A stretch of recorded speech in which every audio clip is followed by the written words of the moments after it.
Welcome to the Old Souls and Seekers podcast, brought to you by Satori Prime. If you're anything like us, you've been around and around the personal development and mindset block quite a few times. You've read the books, watched the videos, attended the seminars, and even worked with a coach or two, and yet you still find yourself searching for more. You may even feel stuck or that you should be farther along than where you are right now. And after doing over a decade of mindset work, we've come to this realization. Mindset work is like a small hit of dopamine that distracts you from your true work. You get these little hits of feeling better, only to be met with the same underlying conditions and patterns over and over again. Now, mindset was an important part of your evolution as well as ours, but it hits a plateau, and now you find yourself ready for that deeper layer of growth and expansion. If you're listening to this podcast, then you're ready to get off that Ferris wheel. This podcast is only for those that are ready to dive deep and do the real inner healing work. For those that are ready to move past more information into actual experiences. If you're looking for more understanding, then you've come to the wrong place. This is a home for old souls ready to fully embrace and remember who they truly are. Ready to make a profound difference in their lives and in the lives of others. So welcome home, dear one. We're excited to be part of your journey.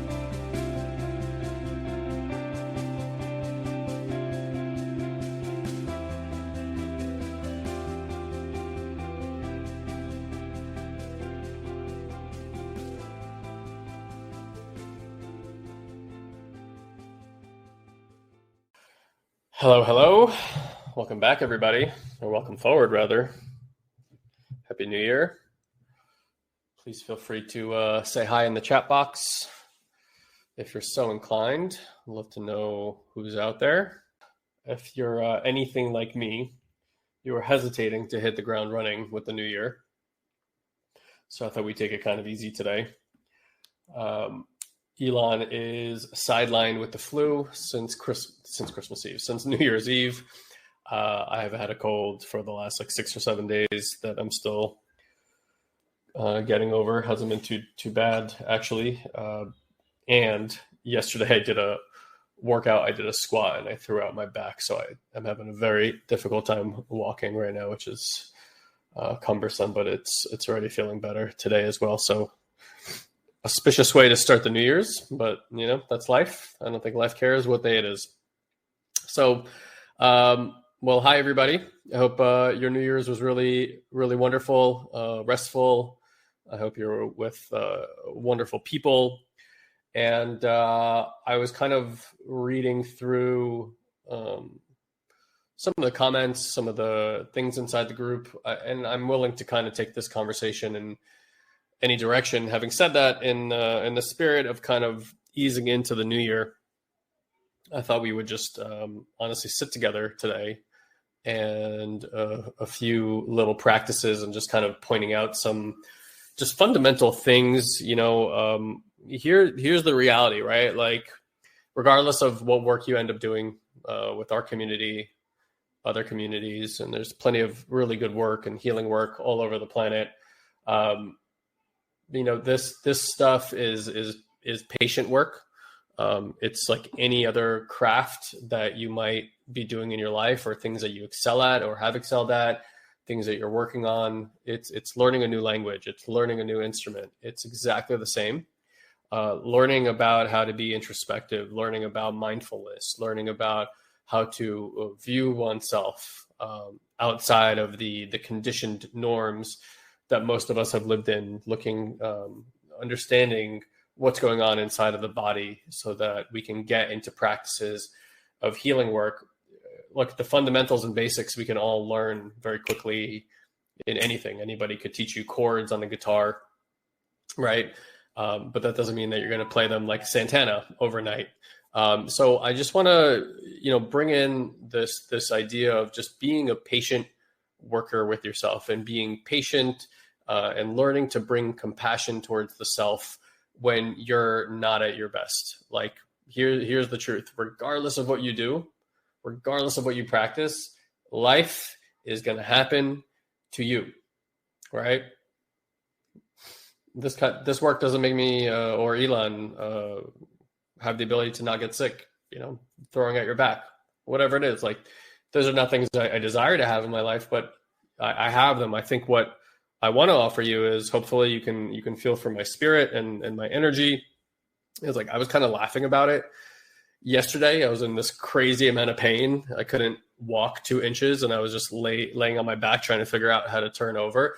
And I kind of had like a giggle about myself, because that's just a type of pattern I know in my life. Like, I know there are certain people I've worked with over the years too, where it's like physical trauma is a regular occurrence in their life for some reason. I think it's just the way that system chooses to learn. Has some masochistic tendencies, and for those of you masochists out there, be proud. And I was like laughing about it. It didn't really tamper with my mood. It just was what it was. Again, not what I wanted. In my head, I had some other vision of how I wanted my first day of my new year to be. But like, every time I would, pick up my baby or attempt to do that, and I was reminded of the excruciating pain I was in, I weirdly enough also met it with like a chuckle and compassion. And yeah, of course, there's the little parts in there that's like, woe is me, and why did that happen, and stuff like that. And so to me, I'm saying that and sharing that because that's the breadth of the work, is how do you approach yourself when it's not going the way that you pictured in your mind. And we have enough of us here in the community, and I think we could all probably agree that life does not go according to human plan. How many of you guys would agree or somewhat agree with that statement? Say yes in the chat box. Right? And so there are like these studies that are done to show like what does make a human happy. And in many respects, a happy human is directly correlated to something that's going to seem really obvious when I say it, which is control. A human being seems to be at their happiest when they feel in control, right? I think we can all mostly agree that control is an illusion. I think what a human being mistakes control for is things lining up with my expectations. And life doesn't often meet our expectations. There's this wonderful speaker. His name is Bo Eason. And we had the privilege of watching him do his one-man show, 10, 11 years ago. He's a former first-round NFL draft pick from the early 80s, something like that. Like, I did not know him in his playing days, but for those of you guys who follow American football, he was one of the best cornerbacks of his era. And him and his brother were actually both NFL players. I think his brother was actually a quarterback for the Patriots, if I'm not mistaken. And when he left the NFL, he parlayed, for whatever reason, in his mind, he wanted to become the greatest stage actor on planet Earth. And he eventually got to learn from, I was going to say Robert De Niro, but not Robert De Niro. I expected this to come to me in 2 seconds, but now that I'm speaking, it's not. If anybody can help me, Godfather, Son of a Woman, those movies, very famous actor, incredible actor, but it's not clicking right now for me. So he eventually gets to learn from, this unbelievable actor. And I remember he was explaining to us through his work and through this stage performance that he did in front of 50 people, and definitely not Ricky Gervais, very, very famous, likes to yell a lot. He was also, wow, my brain. Very famous actor. Hold on, we'll get this. Al Pacino. Thank you, Stacey Davis. Al Pacino. Yes, I was trying to remember Devil's Advocate. So he ended up learning from Al Pacino and his team, and that's who actually trained him to be a stage performer. And Al, of course, is considered, I hope, by many, one of the best actors that's ever done it, and certainly on stage. So congratulations for those of you guys who got Al Pacino. Marlon Brando was a good guess as well. And sorry, my brain is at half speed right now. So he gets to learn from him. But the reason I mention that is here's a guy who grew up in a household. He tells the story of what it took for him to become an NFL player. And then I don't know why he wanted to make this pivot, but that was just something that he always wanted to do. Gets this amazing trainer, puts together this one-man show, and to watch him do the show is really something special. He literally loses 10 pounds on the stage while doing the show because every movement, everything is so purposeful. He has this kind of energy and aura about him. And so what Bo trains now, for those of you guys who are interested, he actually works out of LA. Him and his team will come, and if you're an entrepreneur, that's kind of where his focus is he teaches entrepreneurs how to tell their story with the training of a stage performer. So it's like that when you are talking about your business or talking about your products or talking about your services, they're wildly purposeful. It's something I've always actually wanted to do. And weirdly enough, I was reminded of him because it's been like 10 years since I've been in his space by a friend of mine, Peter, who just on a whim got invited by somebody to go to his live event, which I guess was a group event. But when I knew him, he was doing him and his team work with you for 2 days. So I mentioned him because by many accounts, a wildly successful person, and what I loved about him is how he talked about the parallels between learning how to master something like football and then learning how to master being a stage performer. And he said something then that I want to relay back to how I started today's conversation, which is most of the time, he said something along the lines of life is just course corrections over and over and over and over again. He's like, I think he's even made a metaphor for a ship, like when a ship is in the water, it's just constantly on course correction to get it to, go in that straight line, so to speak. And life is like that too. We're constantly course correcting. And once in a while, we bang on that target and it feels really, really, really, really good. But that's like the 1%. The other 99, 98% of life is really just course corrections. And so I think I found over the years, a lot of people come into this type of work, into introspection, into awareness work, mindfulness work, healing work.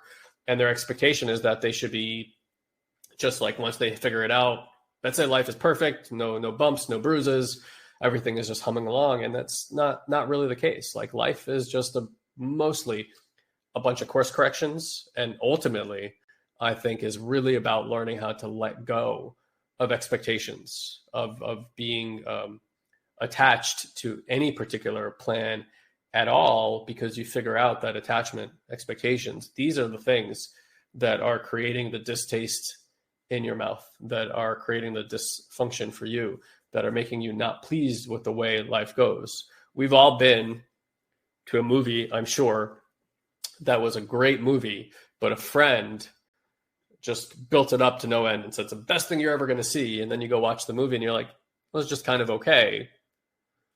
And then you go see a movie that you just expect to be kind of okay, and it kind of blows your mind. And you're like, wow, I really enjoyed that movie. And again, what is the difference there? Simply the fact of your expectations. And so one of the things that we always want to work on is dropping all expectation as much as we can. And granted, you're a human being. You're going to have expectations. So it's not about working towards a goal of never having expectations. It's about bringing mindfulness to the area of expectations in your life so that you're aware when you have them. How many of you guys are tracking what I'm saying here? Say I in the chat box or yes in the chat box. Okay. And I'm bringing this forward because you are walking into a new year. And every new year, if you want it to be so, is its own fresh plate, right? It's its own fresh board, whiteboard of stuff. But if you fill up this year with all your expectations, and if you look back at last year, you're like, what are all the things I wanted that didn't happen?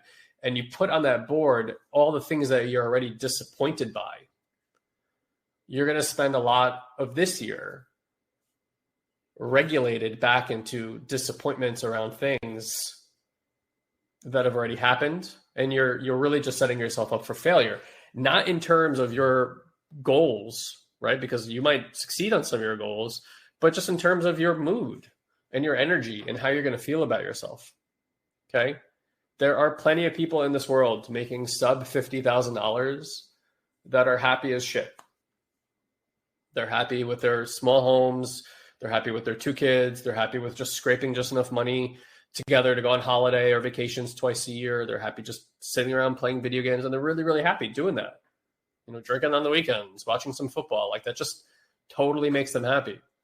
And then there are people in this world who have like $100 million in the bank, who have no relationship with people in their family. All they know is work. And while they, they'll portray themselves online like they have it all together, and they really do in the area of finances and business, in terms of connection or well-being or health or anything else, their life is in total shambles and shit, and are probably the most depressed, angry, divisive people that you'll ever meet. And so you can have whatever goals you choose to have, right? I'm not saying not to be a goal setter. I'm not saying not to do any of the practices that might feel good for you, if they feel good for you, but check in if they do. What I'm saying is you got to check in with yourself regularly and bring in mindfulness, which basically means just observing what's going on within you. And this is the nuance, right? Is what are we observing? How are we observing? What's our response to what we're observing? And can we condition a different response to that observation? I read somebody wrote in the group how vicious their mind is to them. Now, how many guys, just being honest in the chat box again, you could say yes or give me a cue. Your mind doesn't say kind things to you. How many of you guys would agree with that? Just say yes in the chat box so I can kind of get a sense of that. Right? Or you just find like being with your mind is like not a pleasant experience. You find it maybe rather distasteful. And you're like, what is happening with this crazy ass mind of mine? That's awesome, Sandra. I'm really, really happy to read that. So just take a look. And I want as many of you guys who are willing to write in the chat box, I'm just asking you to write yes. And because I just want you to see that, A, you're not alone, okay? And I also don't want to create it as like, well, that's human nature.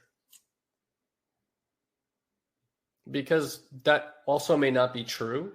And creating an expectation that, excuse me for my nasally voice, by the way, creating an expectation that we all have this negative thought patterns also lets you have this feeling like it's never going to stop. It's never going to go away. This is just the way that we all are. I would say it's more likely to be human conditioning than human nature. Yeah. And so Danny's saying, honestly, that's what I found so tricky about the whole law of attraction world. It sets you up, at least that's how it was for me, for super high expectations to create this amazing life. And then you feel like you're a failure when it doesn't work out that way. Yeah. And there's a reason for that, Danny, and we can talk about that. So let me just star that. I'll come back to that if I can. I think that's a good point. And so number one, just look in the chat box and see that, A, you're not alone. So you're not some crazy person whose mind is flying off the chain and who you seem to have no control over it. Okay. And just again, backstory on me, like, I'll just say this, like, I feel, even to this day, to some degree, like a depressed human being. Okay. Weirdly enough, I probably had a breakthrough, and I'm putting that in quotes because it was an energetic experience in the jungle this past October, that maybe for the first time in my life, since I was a really little boy, I mean like 3 or 4 years old, where this feeling that I've had in my body, the claw that was around it just seems to have let go. Okay. Now, it didn't happen by chance. I went through an extremely intense experience with my depression. Like, the experience was I got more depressed than I ever got. But for those of you guys who've done some plant medicine work, being in ceremony for 6 hours can feel like hundreds, even thousands of years, like many lifetimes. I got to sit with this depression in a way that I just had never been able to reach and sit with it before, and willing. And as it came up in my experience over and over again, it was like the most intense depression I'd ever experienced in my life, period. And the lesson was, and love that too, over and over again. It was just this, like, no matter what arose, no matter what feeling came, the medicine kept saying, and love this too, and bring more compassion, and love this too, and bring more compassion. And I realized in my work there, And I'll come back to the depression because I think it's an important part, because to some degree, we all probably deal with this. You know, I just kind of threw myself off track there, but the important part to me, and is always with this work, is that you cannot get out of the prison that you're in until you go back into that prison. You can't get around it. You can't figure out some way to turn it off. Notice how everyone's dealing with this crazy mind, right? Like, if we could just turn it off, I would love to give you the on-off switch and be like, there you go. No more crazy thoughts. But here we are. There's a bunch of you guys in here who I know are very practiced, very good practitioners, and yet it's still there. And so for me, up until the age of 19 was my first major aha breakthrough, moment of enlightenment, Satori moment, Zen, truly Zenful moment for me, where I realized, and the beginning of that realization for me was my ability to realize, having a realization that the voice in my head and what my mind was saying was not who I was.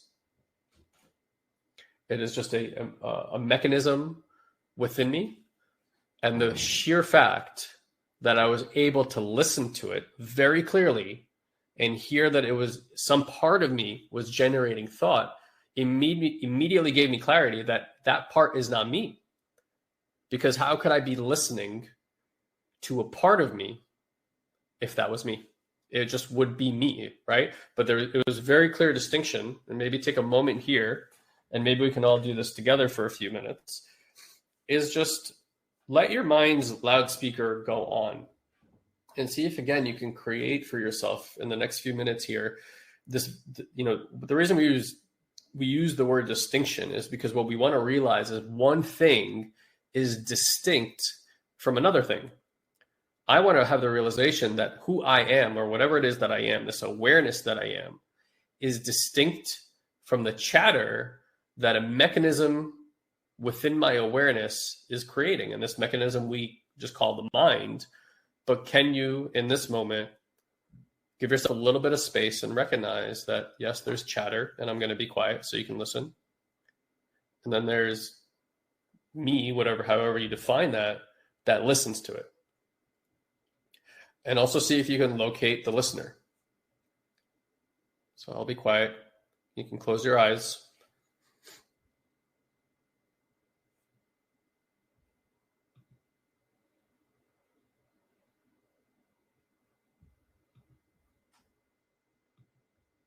And again, you're listening for the chatter.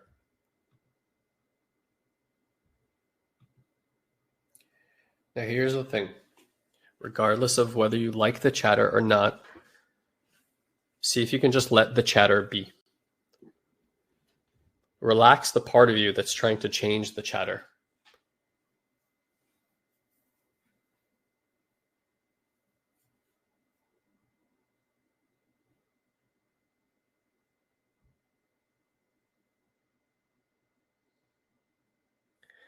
So take a step back from the chatter, which is another way to say disengage from the chatter or unmerge from the chatter, and distinguish the listener as something separate from that which is creating the chatter. And see if also in the same moment, if you can feel the impact on your biology, on your body. If there's like maybe tension inside of the body, see if the tension relaxes a little bit.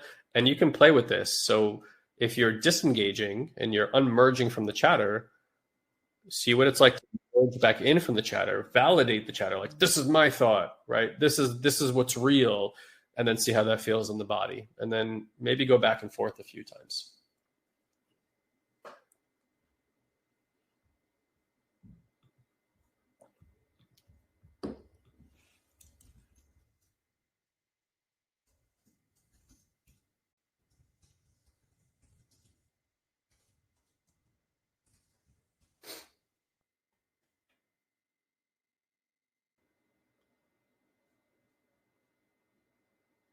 And then I'd love to hear from a few of you guys, or, if you're listening now or you're in the car, Obviously, this might be a little bit more difficult, especially if you're on the podcast listening to this. But I'd love to get some feedback from a few of you guys who are here right now. And what are you noticing in that listening? And you're not looking for the right answer here. It's just what are you noticing in your experience? There's no one right answer for any of us. It's just, what's your answer? What's your experience? The most trusted thing that you have is your anecdotal evidence of your life and of your experiences, regardless of where, a teacher may guide you to see something. Michelle said she could just focus on her breathing, which is beautiful.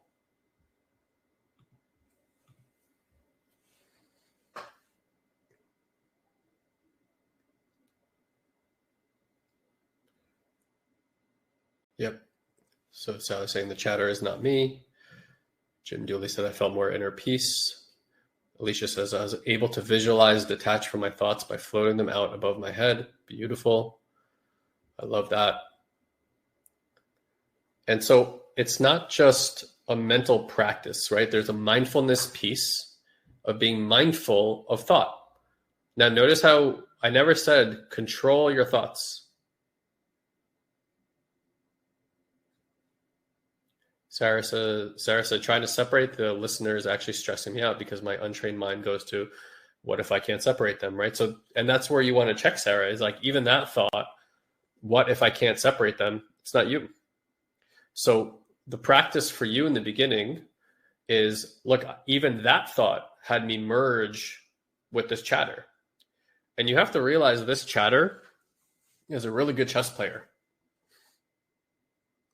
And it knows all the moves to make to get what it wants with you. It's not against you in the way that games are usually played.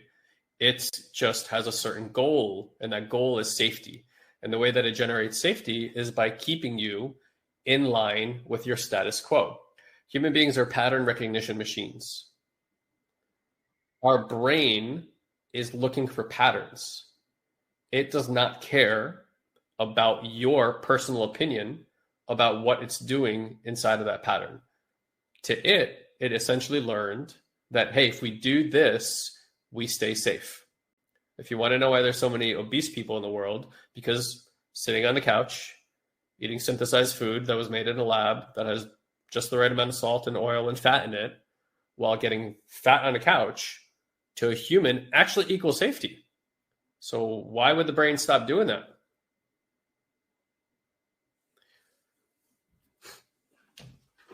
And so there's a few questions here, and some of you guys are using nomenclature about, the meddler and ego. Yeah, so we could say that the chatter is coming from an ego. To me, when I think of ego or personality, what I think of is a defensive pattern. Okay? It's the way that my system defends itself like a castle would defend itself when it's being attacked and it's trying to find safety. And however your system does that is how it does that. So listen again for a moment.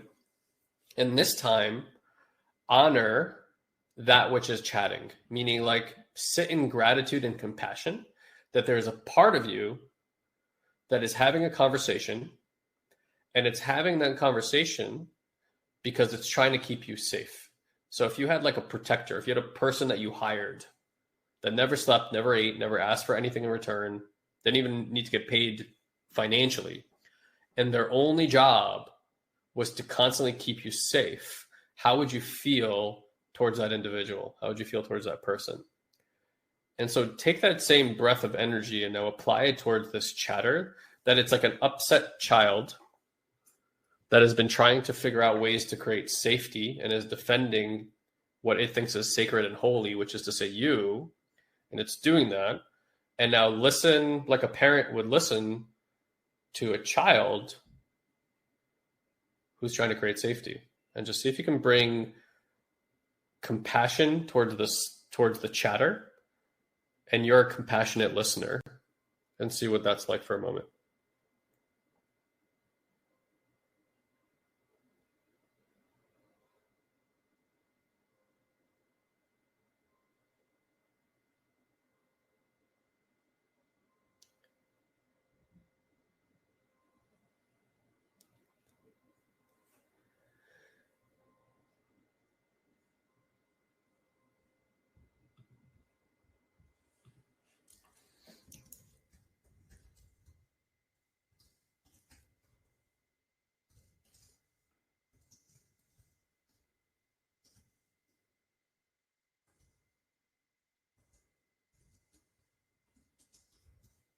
Listening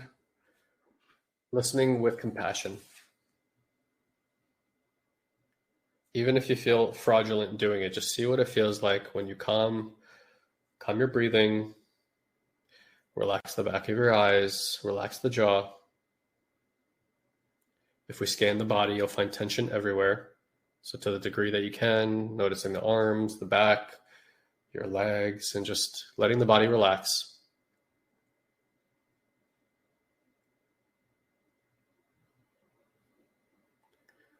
Yeah, so Ian's noticing this like feeling in his head. That's a telltale sign, Ian, of like a protector that's there.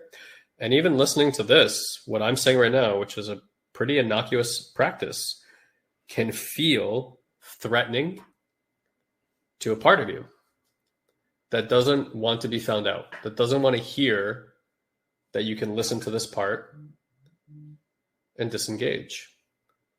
People are in pain when they are merged with this, call it ego, call it personality.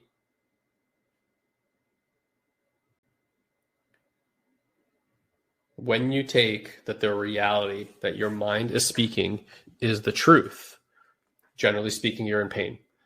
And if you look on social media comment boxes, that's essentially what you're seeing, is you're seeing a momentary thought that a person has that they are immortalizing online forever, being merged with that thought as if that is reality. And so even with comment boxes, which could probably bring a little trigger into your system, if you've ever been engaged in conversations and comment boxes, I never comment on anything, not even on my own stuff.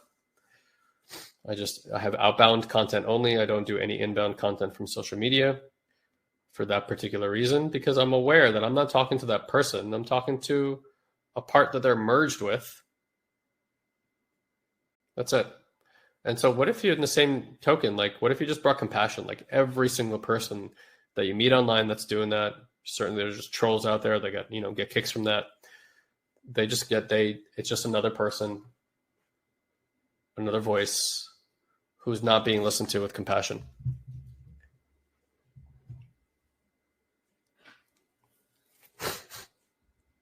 And so this is a practice of unhooking, unmerging from the mind. If you want freedom at any level in this lifetime, this is something that you want to master. And if you find this challenging, then that's where it's at right now. Your mind will tell you this is challenging. And you might say, okay, well, I don't want to do something that's challenging. Well, okay, but there you are again, exactly where you are. You might as well at least take a moment, 5 minutes a day, 10 minutes a day, and just pause and be like, what is happening today? Because a lot of us are walking with tension, anxiety, stress in our body, and we just go about our day and you go into these loops, these mental loops. How many of you guys know what I'm talking about? You play out an event that happened over and over in your head, and your head like tries to triangulate it in different ways. And it always makes you the hero or the victim and everybody else wrong. You're punishing them, you're punishing yourself. It's always doing whatever it is that you do in your story that you become accustomed to.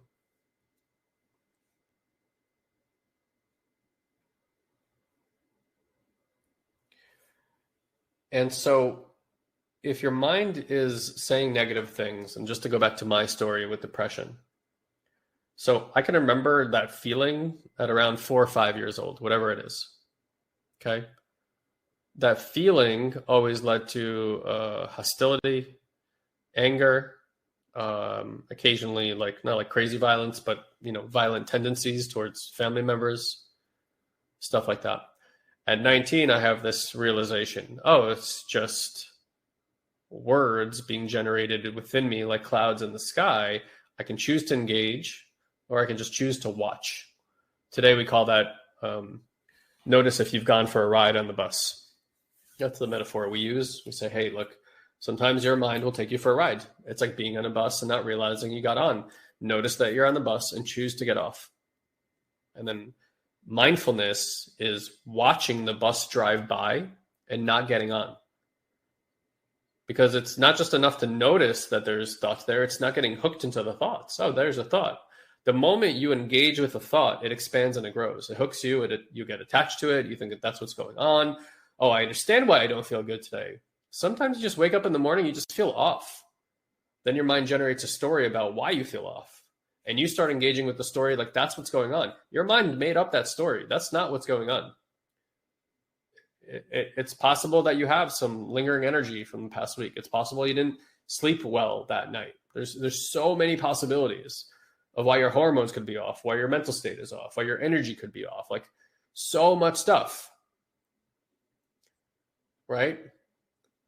Again, you could say, yeah, the bus going by, Sarah Bailey saying, or like clouds arising. They seem to arise from nowhere. They disappear back into the nothingness. And if you don't engage with thoughts, thoughts will arise within you and then disappear back into the nothingness.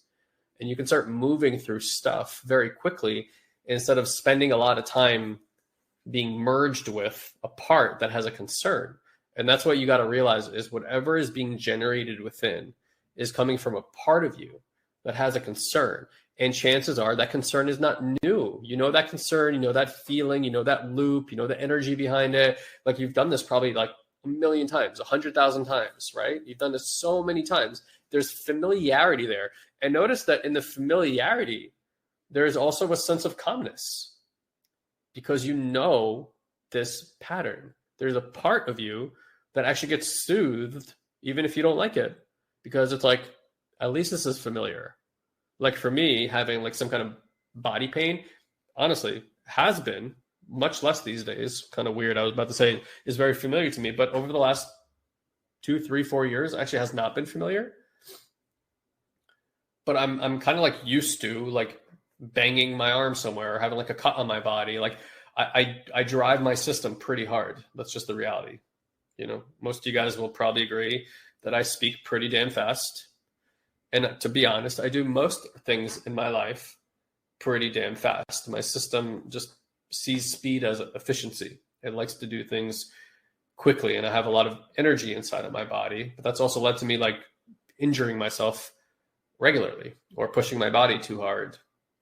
So at 19, I have this realization. I just turned 40 in September. So I've been doing mindfulness realization healing practices now for almost 21 years.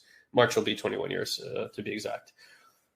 And I don't know when it happened, but somewhere along the way, my mind went from being the fucking devil and saying the worst possible things it could say about me to the point of like, you know, suicidal thoughts, violence towards myself, all sorts of stuff like that. So I really understand when that's happening and how painful that can be. And then of course there's the biological chemical effect inside the body, hormonal effect inside the body of tension and anxiety and stress and all the things that come along with thinking that way, to one day where I'm like, that doesn't happen anymore, or very rarely. You know, certainly I can get hooked by something in my life, but for the most part, I spend my life with a fairly peaceful mind. Dare I even say a mind that communicates positive things back to me on a regular basis. So I can only report from my anecdotal personal experience of somebody who's been practiced in this for a very, very long time, that eventually it does wean. Now, does that mean my mind never makes something up? Of course, my mind is hallucinating all the time. Even the positive stuff, even the good stuff that I say to myself today is a hallucination of my mind. It's making it up. So it's useful to know that the mind is a story-making machine. It's making meaning out of everything. That doesn't mean that that's what it means. It just means that it's going to continue to do that because humanity, when we look out into the world, has to make some sense of what's going on. I need to know that when I turn a doorknob to the right or push it down, it's going to open. I find it hilarious when people talk about, oh my God, you're judging me. I'm like, yes, that is true. Because I'm judging myself and I'm literally judging everything around me. I look at the color of the wall, there's an inner judgment. When I walk towards a door, my body has to judge what it's going to feel like to push or pull that door open. Without judgment, we would not be able to be in this world. If a car is barreling down the street, I need to be able to judge its speed to know whether I can cross the street. If my child is doing something, I need to be able to judge whether what they're doing is safe or not for their physical well-being. That's called a judgment. I need to be able to judge whether can put salt on my food and if that's going to add flavor or be too salty. That's called a judgment. So if you're going to argue with a spouse or anybody else, like, you're judging me, it's like, they are. You're also judging them, let's be clear. And you're judging yourself, and you're judging the circumstance, and you're judging everything around it. So again, these are not mechanisms that you can overcome. They're built in, they're baked in. It's part of the recipe. To have anxiety, to have stress, to be a judger, to be, upset, to have these thoughts, it's baked in. The way out of the trap is not to overcome them or try to shut them off. It's to understand what are they principally there for. And then when you always understand some part of you, you get, oh wow, it's actually trying to help me. It's never been trying to harm me. It's always been trying to help me. And the moment you get that, you're like, oh, I can now bring compassion towards that aspect of myself. And through compassion and love, we can begin to observe a part of us in a completely different way. When you are at odds with a part of you, you're not observing it. You're just judging a part of you that's already judging. This is what I always call being two in the hole. You have a situation, you're judging yourself, and then you judge yourself how you responded, and then you judge yourself for judging yourself. That could be even three in the hole. So now you're 3 layers away from what happened. There's the what happened, then there's the, okay, I don't like what happened, judgment number 1. I don't like that I don't like what happened, and I don't like how I'm responding to what I didn't like. And you just keep going back into these, never-ending judgments. And the more you do that, the further you move away from the reality of actually what happened. And you don't see things clearly, even though your mind will convince you that the truth that you see is the absolute only truth, right? If you want to understand why politics is the way politics is, because this is what people do. They convince themselves that there's a side, a tribe that believes what they believe. They judge the other side, and they keep doing the judgments. They move so far away. And for most of us, and this is also a really important aspect, we haven't learned, because it feels kind of difficult in their system, to take responsibility for the shit that we made up and the impact that it's having on ourselves and people around us. And because we don't want to be found out in that stuff, we don't take responsibility, thinking, well, I don't want to shame myself or blame myself for that, so I'm just going to avoid that. But inner responsibility and taking responsibility for the stuff that our system is making up and the impact that it's having on ourselves and others is also the way out of the trap. It's very difficult to say, I'm sorry, let me take responsibility for that. It's like, you literally want to break your teeth when you say that. 21 years of doing it, it hasn't gotten easier to apologize when I fuck up. My initial response is avoidance, defensiveness, still to this day. If I do something that makes me feel shame or blame inside of my system comes up with all sorts of reasons why I did that thing. But when I come out of my psychosis, I can take a moment and be like, oh shit, that is certainly not the impact I want to create over here or over there. And then there's always that moment of about to take responsibility where it's like, it's really hard to take that step. There's something so resistant in the body to doing that. But every time I do it, the next part is, oh God, there's freedom again. There's connection again. There's love again. There's my awareness again. And so I've trained myself over the years that discomfort, what's lying on the other side of it, of going through that, is freedom. And that's true across the board for all these things. That's how I had this major breakthrough in depression. It wasn't like, oh, I finally figured out how to not have depression. I got so intimate with depression that it lost its hold on me. I smoked cigarettes on and off for about 10 years. And I can tell you the mistake that I made, why I was so on and off, and why I don't smoke anymore. Obvious health concerns, but truth be told, I love smoking cigarettes. I love smoking anything. I love the ritual of smoke in and out of my body. I've always loved it from the first time I tried it. there was a point where I was trying to become an ex-smoker, right? Like AA brings people to a point where, and again, I'm saying this from my perspective. I could be dead wrong, and I apologize if alcoholism has been part of your life and AA has worked for you. But the perspective over there is, I have a disease, I will have it forever, and I'm going to be somebody who is resistant to that disease, and I'm going to deal with it in this way. And certainly AA works for many, many people. But that philosophy, that notion with smoking just did not work for me. Becoming an ex-smoker didn't work for me. The way I actually stopped smoking completely was I realized that there was a bunch of people on the planet, my brother was one of them, who hated smoking, who never wanted to smoke. And I was like, oh, that's interesting. There's this group of smokers, this group of non-smokers. I'm not trying to be an ex-smoker. I realized I want to be a non-smoker. I'm just not a person who smokes. I'm not somebody who used to smoke, who doesn't smoke anymore. I'm not a smoker. And I started getting into the shoes, into the body, into the thoughts of a person who doesn't smoke. And this happened like that. It wasn't a long thing that happened for me. And I embodied a non-smoker. And so today, when I see people smoking, I'm like, that's crazy. I'm like, it smells bad.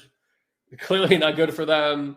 Like none of those things. And that was a difference. I wasn't in the gray area between a person who shamed and blamed themselves that they used to and now they don't. I was just suddenly a person that just didn't do it. And I went through a lot of different things to get to that, right? But I just want to give you like the crux of it. But nonetheless, I had to go through something as a smoker to get there. And so in every area of my life that I have found more freedom, more compassion, more love, more mindfulness, more space, more connection, it has never been, not one time in 21 years, not one time has been because I figured something out and then it suddenly turned off. Never. I've never seen that happen. It has always been getting to a point in my awareness where I built up enough capacity and enough courage to finally face the reality of what was actually happening inside of my experience. And so somebody asked about, well, my mind is so vicious to me. Can you give me a class where they would stop doing that? Like, what's the program that will stop doing that? Well, level 1 is that program. There is nothing beyond what is taught in level 1 or what I've told you here today that you need to know to stop having a mind that does that. Now, does that mean the mind's going to stop doing that tomorrow? No, especially if your mind is like really fucking vicious. You got to step up to the plate and you got to courageously watch that mind on a regular basis. You having an opinion about what your mind or your body or somebody else or a circumstance is doing to you is irrelevant to your liberation. Like, I injured myself seemingly rather badly yesterday with my back and my glute, and I couldn't walk. Now, what happens if I start judging the pain in my body, the reason I did that, right? It was like a momentary lapse, maybe an awareness. I'm not exactly sure what caused that. Certainly, I was a little bit sick. I probably shouldn't have picked up a weight. I thought I was doing some moderate stuff. There's so many reasons I could find to fuck myself up about my stupidity in doing that, right? And look, it's so easy to generate that reality and then just go into like a depressive cycle around my body and the healing that now needs to occur and all the other stuff. I'm not doing any of that stuff. For me, what always helps is, it's so cliche, but it's like everything happens for a reason. Like this asked me to slow down. I wasn't paying attention to something. Now I wasn't paying attention. It's forced me to slow down. Great. I'm going to slow down. I'm going to pay a little bit more attention. I'm going to bring more presence towards my body. And I'm going to lovingly bring this thing back into its wholeness. And today already, miraculously, I feel a bazillion times better even than this morning. I just walked from there to here and I was like, oh, okay. We've made massive improvements since just 4 hours ago. I'm not going to deal with it like it is the ultimate reality. I'm going to deal with it like I'm having an experience and there's a part of me that has a concern, and I'm going to keep bringing mindfulness to it but I'm still holding the stability within me that I am not this body. I am this wonderful spiritual awareness that can have all these different experiences. And being sick right now and having this, injury or whatever you want to call it, the setback is my experience right now. Desiring to have any other experience than the one that I'm having, it's fine, but it's just lost time. It's lost space. This is time I could still be connected with my kids. This is time I could still enjoy my business. This is time where I can, treat my body a little bit better. And so that's what I choose to do. And that is the crux of all this stuff, is all this stuff at the end of the day is a choice. You can avoid everything I just told you and go right back to your regularly scheduled program. And that would be fine. Life would just continue going on along, and it would be fine. I imagine a lot of you guys here are not here because you want fine. You're probably fucking sick of fine. You want extraordinary, I imagine. Extraordinary is not a life circumstance. Extraordinary is a way of being. And it already lives within you. Right now, extraordinary is available. In this moment, it is truly available. It is going to feel like something that you get to develop. And it's not because it's undeveloped within you. It's because most of us put a lot more mindfulness towards what's not working than we do towards what is or what could be. And so we spend so much time in the muck meddling with the way that our mind is operating, or how we don't like what our body is doing, or what somebody's doing to us in a relationship, or whatever it might be. And again, you can play that game, and most of the planet is, and the things that you see happening on our planet interrelationally or between countries is a result of that.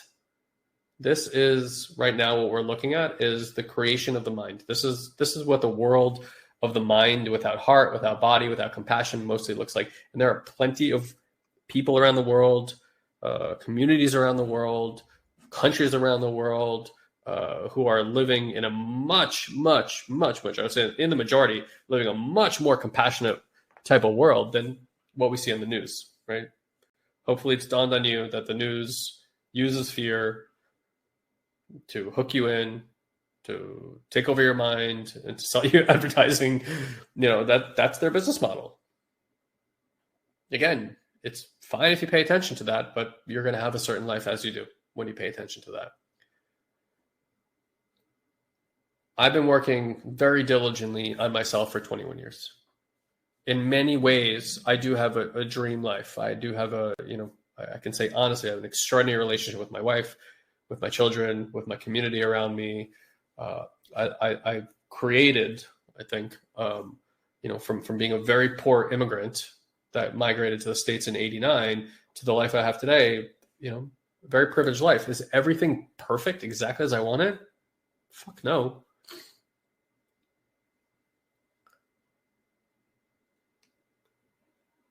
And there are times where I'm very down about that. Like I spent many years, the last few years, in a great deal of stress and pain and sadness around my financial situation. I know what you guys think, or I think I know what you guys think is happening from the outside in, but you have no idea the amount of risk and pain and financial woes that Elon and I have undertaken to develop and build what we're building here. And then I'm not out of that bear trap, not by any stretch of the imagination. I have a commitment to be out of that.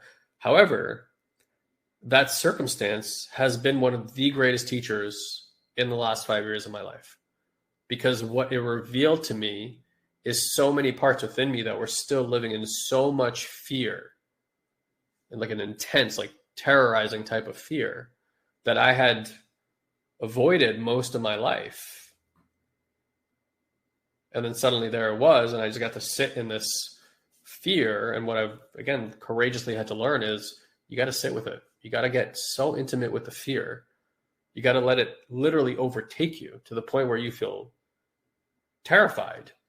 Because until that energy and that feeling flows through you, the opposite is just always trying to hold it at bay. It's like right there, but you're just holding it at bay, and you're using up an enormous amount of resource to not let it through, thinking, okay, this is the safer thing. But you spend your whole life holding up this rock.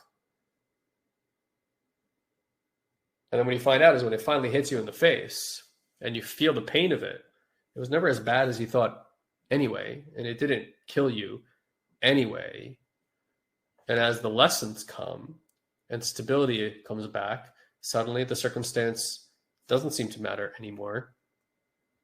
And what you're left with is your extraordinary, courageous point of view that has liberation and freedom from that experience. And now generating wealth from that place feels much more in alignment to me than trying to generate wealth in order to stop that fear. Because before, what was going to create that wealth was that fear. I need safety. Let's create wealth. Most of you guys, I promise you, are doing that around your finances. And it's why it doesn't change. Because the energy that creates it is still fear. And whatever energy you're sourcing your results in your life from will create more of that energy. If you can create more money from fear, but that money will ultimately create more fear. So there's plenty of wealthy people. They keep going. The fear hasn't changed. Doesn't matter how big the bank account gets. Don't take my word for it. Just look at some videos online of wealthy people talking about this phenomenon of they have more money than they know what to do with. The fear is exactly the same. They haven't fixed their problem. Sarah is asking about excess potential. It's a conversation we can have kind of next time, but essentially it's in a breath a little bit of what I just said right now. It's like your worry is creating energy. And the more energy you create, there's just like any energy system on the planet, there's like leftover excess energy from that, potential energy from that. So when you are trying to keep something at bay, right? You guys probably notice when you really want something very, very badly, generally speaking, what happens is the opposite of what you want. Would you guys agree with that? Yes or no in the chat box?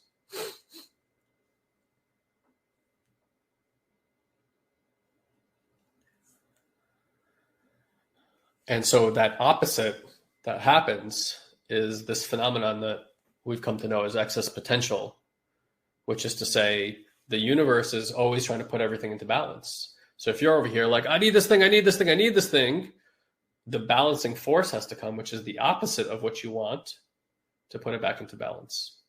And so the more attachment you have, the more expectations you create, the more excess potential energy you create, the more of the opposite has to happen. It is a very practiced practice to generate a desire and not be attached or put expectation on it. That's it. It's a practice to be in fear and just allow it to be there without trying to change it. Because if you try to change it, the more you try to change it, the more excess potential you create, the more the opposite of what you want happens. And so you get more things to be afraid of in your life. It really is. Yeah, it's a law of neutrality. That would be another way to say it. Now, being neutral is not so easy. Simple, not easy. You got to practice that every day. Where in my life do I not have neutrality?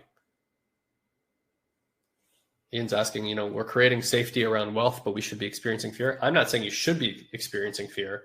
I'm saying most people around their money are experiencing fear.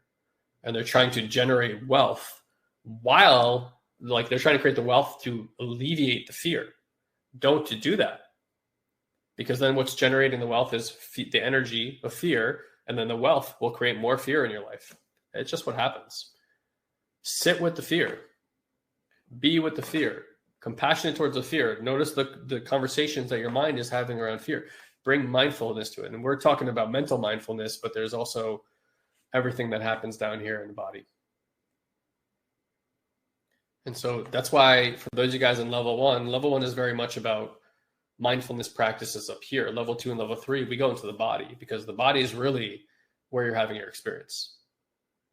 This is where the energy is, the hormones is. When you're upset, it's here. The mind is creating stories around what's down here, but it's really about what's here.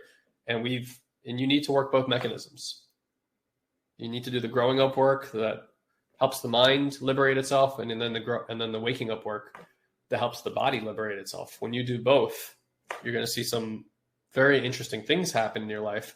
And that's when you're going to start seeing these, patterns loosening and letting go. But like I said, this is patient work. This is, it's like a diet, like I don't like using the word diet. It's like having a food lifestyle that's healthy.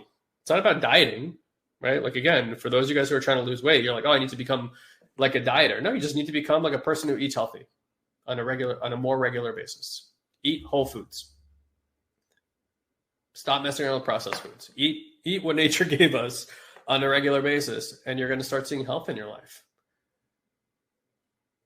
So it's like, it's not about overcoming that stuff. It's just about realizing, okay, like when I do that, this is the result I get. I gotta change my habit. And if you want to see like changes everywhere in your life, in your health, in your connections, in your relationships, in your money, you cannot develop a new relationship to those things until you change the relationship that's in here first. And that's what this whole thing has been about today. It's like work on and the mindfulness of being intimate with your own system. This is what you got, guys. This is the gift that you got, is this body, this mind, these conditions, these circumstances, these relationships. It's not going to change. It's not going to change until you inwardly change.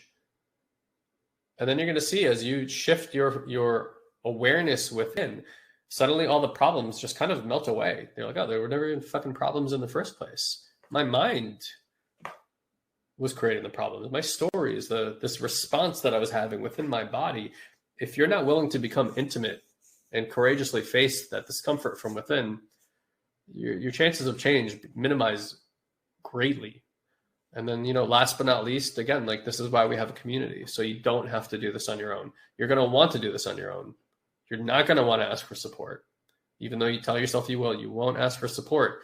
That's why we're here. That's why this community is here. That's why we have so many group calls. That's why we ask people to do certain practices like minis and stuff like that, because all these little things over time are going to get you a lot closer to what it is that you desire. What you desire is not, trust me, is not the end result. I still get into that trap all the time. Like, that's just the end result.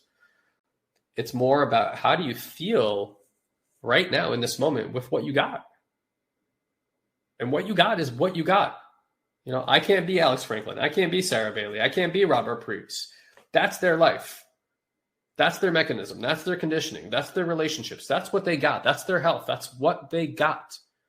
And if you compare yourself to others and try to have their experience, you can't.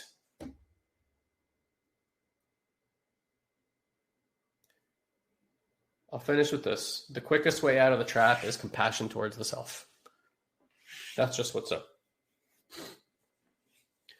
For those of you guys who understand, committing to something like a process is how you change your life. And we are the right people for you. Like, you enjoy listening to us, then you want to be minimum in our level 2 work all the way up to level 3 work. There's a reason that, these programs, when you put them level 1, level 2, level 3, it's actually a 15-month experience when you kind of do them all back to back. There's a reason for that. There's a reason for immersion as a way to put yourself into a situation where you're going to really, really learn something and it's going to stick. There's a big difference. Like, I studied Spanish for 6 years. Now I know words here and there, but I'm not conversational in Spanish. But if every time I go to Colombia for 10 days, suddenly I'm like picking it up like left, right, and center. Because if I immerse myself in a culture and no one's speaking English, my brain just has to figure it out. Human beings are unbelievable at figuring stuff out when we have to. We're just so good. When our backs are up against the wall, our brain just figures it out. We're fucking geniuses. So immersion is the way to learn. You can dip your toe in what we're offering here and you'll learn it, but it's going to take a very long time, like 3, 4, 5, 6, 7 years from now. Okay, you'll start having some, work done. But if you really are like, hey, I want to put myself on an accelerated path, and immerse yourself in something, whether with us or with somebody else. Okay. There is an opportunity. I want to remind you to have a conversation with Elon. See if I can find this thing. I'll put it up on the screen for you. Okay. And That's so you can have a 30-minute coaching call with Elon. And also the second intention would be to discover things about our more advanced work. So if you want to come work with us in a prolonged period of time, do that. There is a $111 deposit to have that 30 minutes with Elon. We do that just because we want to guarantee that you have something on the line and you'll show up. Because there's a terrible thing that people do is they book calls and they don't show up. So at least this way you put something at stake. We know you're going to show up. And if you do join a program, we'll happily credit that $111 towards that program as well. So you can just roll it right over. Okay. All right, guys, we love you very much. Thank you for being here today. Happy New Year once again. Hopefully by next year, we're both back in health, or by next week, we're both back in health and here together. We love you all. All the best to you and your family. Take care. Thank you, dear one, for choosing to share a bit of your day with us. We value you greatly. And as a way to give back and help you to deepen these practices, we want to invite you to join our incredible community on Facebook. You can do so easily by going to joinoldsouls.com and ask for an invite. This is our private community where old souls and seekers are able to grow and share their journey with others. We hold exclusive weekly live streams, we answer your personal questions, and offer valuable insights that we won't be able to share here on the podcast. So again, just head to joinoldsouls.com and grab your invite today.